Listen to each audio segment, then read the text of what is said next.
அனைவருக்கும் வணக்கம். விஐடி சென்னை வழங்கும் வாழ்வியல் வழிகாட்டி தொடரில் இன்று தேசிய விளையாட்டு தினம், நேஷனல் ஸ்போர்ட்ஸ் டே. நண்பர்களே, மேஜர் தயான் சந்த் அவர்களின் பிறந்த தினமான ஆகஸ்ட் 29ஆம் தேதி ஆண்டுதோறும் தேசிய விளையாட்டு தினமாக கொண்டாடப்படுகிறது. இந்தியா முதல் தேசிய விளையாட்டு தினத்தை 2012ஆம் ஆண்டு ஆகஸ்ட் 29ஆம் தேதி அன்று கொண்டாடியது. தேசிய விளையாட்டு தினத்தின் முதன்மை குறிக்கோள் விளையாட்டின் முக்கியத்துவம் மற்றும் அன்றாட வாழ்க்கையில் உடல் ரீதியாக சுறுசுறுப்பாக இருப்பது பற்றிய விழிப்புணர்வை ஊக்குவிப்பதாகும். இதுவரை இந்திய ஹாக்கி அணியில் எத்தனையோ வீரர்கள் விளையாடியிருக்கிறார்கள். அதில் நினைவு கூறப்படுபவர்களுள் ஒரு சிலர்தான். அவர்களில் முதன்மையானவர் இந்திய ஹாக்கி அணியின் முன்னாள் வீரர் தயான் சந்த் அவர்கள். ஹாக்கியின் வழிகாட்டி என்று பரவலாக அறியப்படும் இந்தியாவின் தலைசிறந்த ஹாக்கி வீரர் மேஜர் தியான் சந்த் சிங் 29ஆம் தேதி ஆகஸ்ட் 1905ஆம் ஆண்டு உத்தரப்பிரதேசத்தில் உள்ள பிரயக்ராஜ் என்கிற ஒரு ஊரில் பிறந்தார்.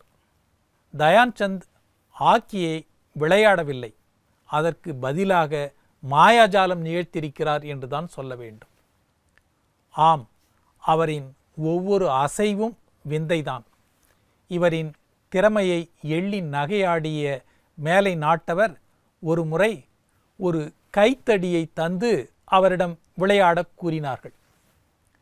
அந்த கைத்தடியையே ஒரு மட்டை என சுழற்றி கோல் அடித்த ஹாக்கியின் சக்கரவர்த்தி இந்த தயான் சந்த். இவரது தந்தை பிரிட்டிஷ் இந்திய இராணுவத்தில் பணியாற்றியவர். இவரை பின்பற்றி தயான் சந்தும் தனது 16வது வயதில் இராணுவத்தில் சேர்ந்தார். இதில் வியப்புக்குரிய விஷயம் என்னவென்றால், ஹாக்கி பயிற்சியில் சேருவதற்கு முன்பு வரை தயான் சந்த் ஒரு மல்யுத்த வீரராக வரவேண்டும் என்பதில்தான் ஆர்வமாக இருந்தார். எப்போது ஹாக்கி மட்டையை தன் கையில் எடுத்தாரோ அன்று முதல் இறக்கும் வரை அவரின் செயல்பாடுகள் அனைத்தும் ஹாக்கியை சார்ந்தவையாகவே இருந்தன. தனது கடுமையான பயிற்சியின் மூலம் இந்திய இராணுவ ஹாக்கி அணியில் வெகு சீக்கிரத்தில் இடம் பிடித்தார்.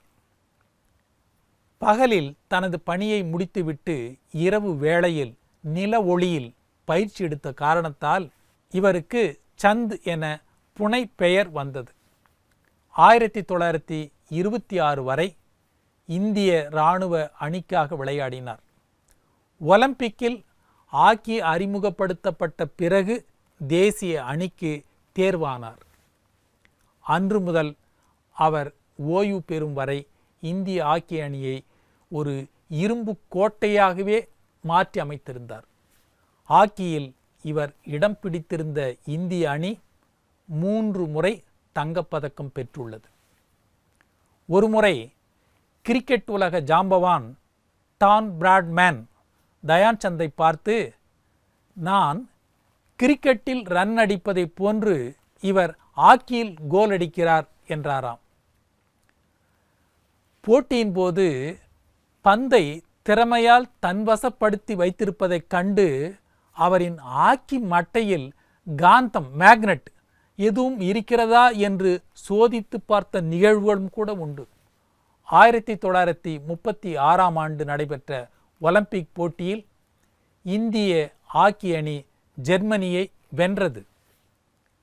உலகமே ஹிட்லரை பயத்துடன் கண்டிருந்த வேளையில் அவரின் சொந்த நாடான ஜெர்மனியில் அவரின் கண்முன்னேயே ஜெர்மனியை வீழ்த்தி நமது தேசத்தை தலைநிமிரச் செய்தவர் அவர். இவரின் திறமையை பாராட்டி இந்திய அரசு தயான் சந்துக்கு பத்மபூஷன் விருதை வழங்கி கௌரவித்தது. இந்தியாவுக்காக பல பதக்கங்களையும் பெருமைகளையும் பெற்றுத்தந்த இவர் 1979ஆம் ஆண்டு டிசம்பர் 3ஆம் தேதி இவ்வுலகை விட்டு மறைந்தார். தயான் சந்த் பெயரில் விளையாட்டு திடல்கள், திட்டங்கள் என பலவற்றை அரசு அமைத்து செயல்படுத்தி வருகிறது.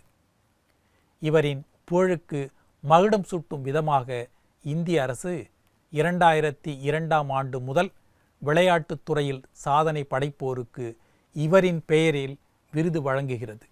இவருடைய புகழ் இன்றைக்கும் உள்ள இளைஞர்களுக்கு வழிகாட்டியாகவே இருக்கிறது என்றால் அது மிகையில்லை. மீண்டும் நாளை சந்திப்போம்.